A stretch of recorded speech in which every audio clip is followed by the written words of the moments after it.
Mothers AME Zion Church in Harlem.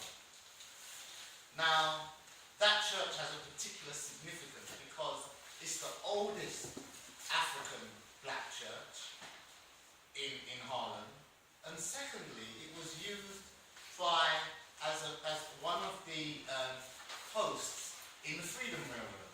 So people, I think it's the German Truth, had used the church, and other Freedom Railroad people used that church as a route out of the plantations.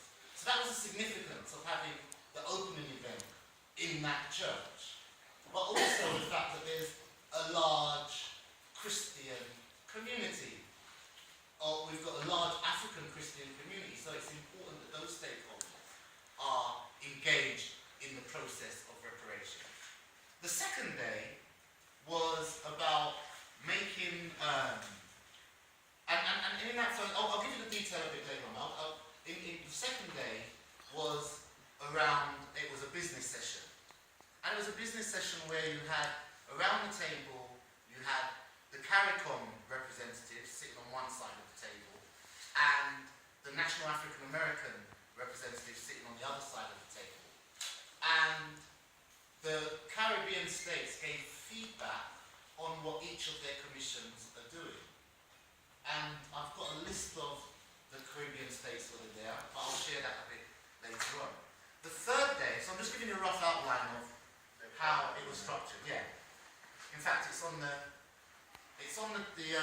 this program. The program on your chairs.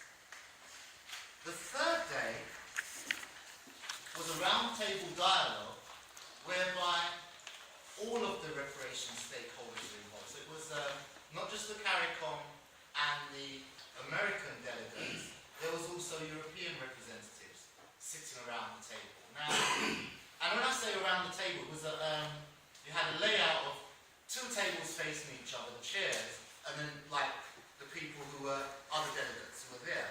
So you had the discussion around the table, and then you had a question and answer session after each discussion. So the next session on that day, or the next day, the Saturday, there was a roundtable discussion with the European delegates. And the European delegates included GAC UK and a European Commission. And I'd like to ask at this point, is there anybody here who was aware that there was a European Commission? Until I just said so. You were aware of it? Yes. Okay. Post-summit. Post-summit. After the summit. I was told during a radio interview that yesterday, I think it was just over before the summit, just after the summit. Interesting. Interesting. Thank you. So that's the layout of the day. So it's 3 days. The first day, the Zion Church. The second day was business with the CARICOM commissioners and the American commissioners. And the third day, we had a roundtable dialogue for the Pan-African community at large, and that included Europe, speaking about the commissions in Europe. And then at the end of the last day, there was another event at the Zion Church in Brooklyn, and that was quite a very, very emotive event with a great deal of texture added to the reparations dialogue. So that's the layout of the 3 days. Now, in terms of the details, at the end of the conference, the last day was about strategies, agreeing strategies for cooperative working. And the conference came to the point of having a resolution. And there were lots of resolutions that were made. The first, there was a draft set of resolutions, and there were discussions around that. But the final resolutions that we got, I think it was after the event, that I think they've been. So the final document is this document here. I think I've given a couple of copies out. In fact, how many people have got copies of this sheet with IBW?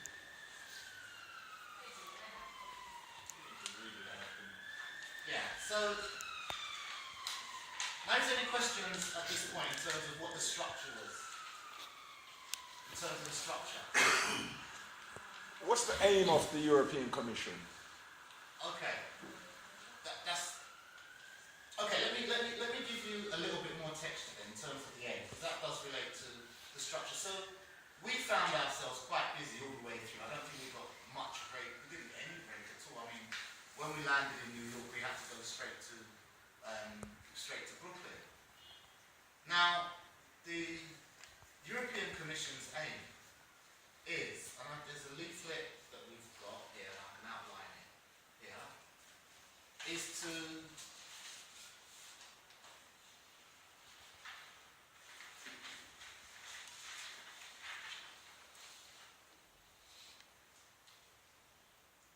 two goals, says they have, to provide reflection and information on slavery, colonization, neocolonialism, and reparations, and to advocate for reparation. The challenge for us around the Commission is we hadn't heard of the European Commission until we got to the summit. And so there was a few queries around the European Commission.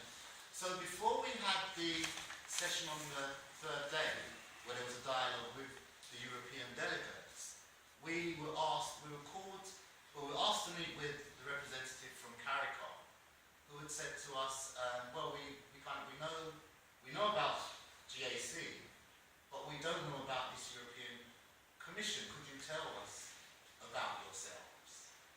And so they produced the information that I just related to. There's a leaflet that they have. Let me send this out. I've got copies of it. That's all right. Let me give you copies. I'll give you I'm copies. going to read it now. But we didn't know anything about it. CARICOM asked us, do we know about them? And they told us who they were and said they're basically, it's a pan-European body.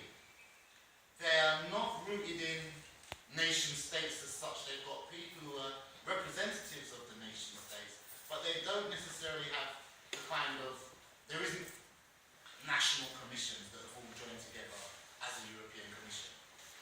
So that's a challenge, and I think we need to be maybe having some discussions with them around the work that they plan to do.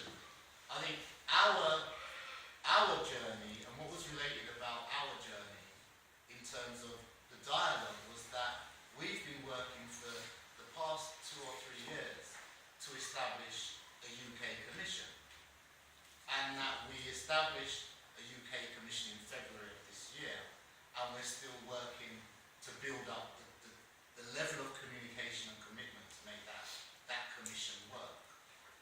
Do we need to have a European Commission? Is it necessary? Can I suggest that we go through our board's report back, and I do think it would be useful to hear the final communique, if you could read that out. Okay. And then we have some exchange about the European group. If you've sent across the...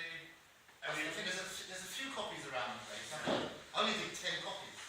No, of the European... Let me see if I can send something out. yeah, just this. If people will read that and then pass it on. Please, that's my only copy. Please don't take it. No, this is better. Let me take that one. This has got the detail of the European Commission on it. That'll be good. From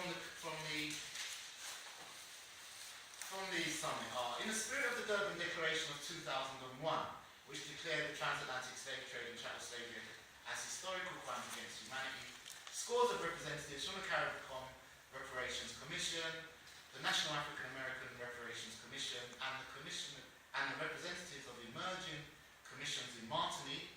So it lists the names of the islands here: the US, Virgin Island, Canada, United Kingdom, Europe, gathered in New York, April 9th to the 11th, for a historic national international summit convened by the Institute of the Black World.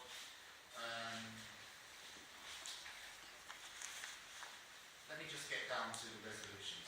In the spirit of the summit, they adopted the following resolutions and pronouncements and action items. 1, agreed to consolidate and expand the growing African global reparations calling on civil society organisations and governments in countries where there is a legacy of enslavement to establish national reparations commissions or committees. Such commissions and committees should place a particular priority on educating, mobilising and organising young people. In that regard, the summit agreed to connect with and engage the Black Lives Matter movement in the United States and globally. 2. Agreed that CARICOM Reparations Commission, which is demanding compensation, restitution for the former European colonialists for native genocide and African enslavement, will support the National African American Reparations Commission by encouraging and facilitating Caribbean political leaders, artists, civil society activists and scholars to participate in various